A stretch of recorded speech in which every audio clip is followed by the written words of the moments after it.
আসসালামু আলাইকুম। আজকে আমরা ফ্যাক্টোরিয়ালের ম্যাজিক দেখব। এখানে বিষয়টা কেমন, আমরা সচরাচর যেটা দেখে আসি বা ম্যাথ করেই থাকি যে একটা ডিজিটের পাশে ফ্যাক্টোরিয়াল চিহ্ন থাকলে সেই ডিজিটটাকে আমরা কি করি, সেই ডিজিট থেকে একটা একটা করে ডিজিট কমায় আমরা 1 পর্যন্ত গিয়ে সবগুলো ডিজিট গুণ করে দিই এবং গুণফলটা হয় আমার আনসার। এখন কথা হচ্ছে আমরা আজকে নতুন করে যেটা শিখব, একটা ডিজিট 5-5-এর পাশে একটা ফ্যাক্টোরিয়াল চিহ্ন থাকলে আমরা 5 থেকে 1 করে রিডিউস করে 1 করে কমায় ডিজিটগুলো লিখি। যেমন 5 থেকে 1 কমিয়ে এখানে আমি লিখছি 4 থেকে 1 কমিয়ে লিখছি 3, এভাবে 1 পর্যন্ত যাব। কিন্তু 5-এর পাশে যদি দুইটা ফ্যাক্টোরিয়াল চিহ্ন থাকে আমি কি করব, তখন 5 থেকে কত কমাবো, 2 কমাবো।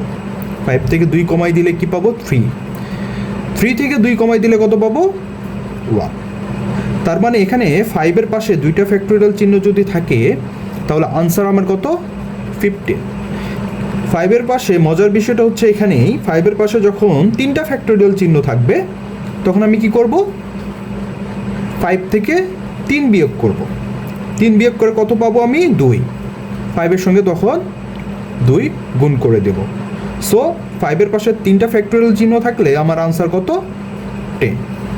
এখানে যদি আমার 5-এর পাশে 4টা ফ্যাক্টোরিয়াল চিহ্ন থাকে তখন আমি 5 থেকে কত কমাই দিব, 4। 5 থেকে 4 কমাই দিলে আমার কত আসে, 1।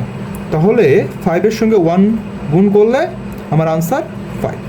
সো 5-এর পাশে যদি 4টা ফ্যাক্টোরিয়াল চিহ্ন থাকে তাহলে আমার আনসার কত আসবে, 5। ধন্যবাদ সবাইকে।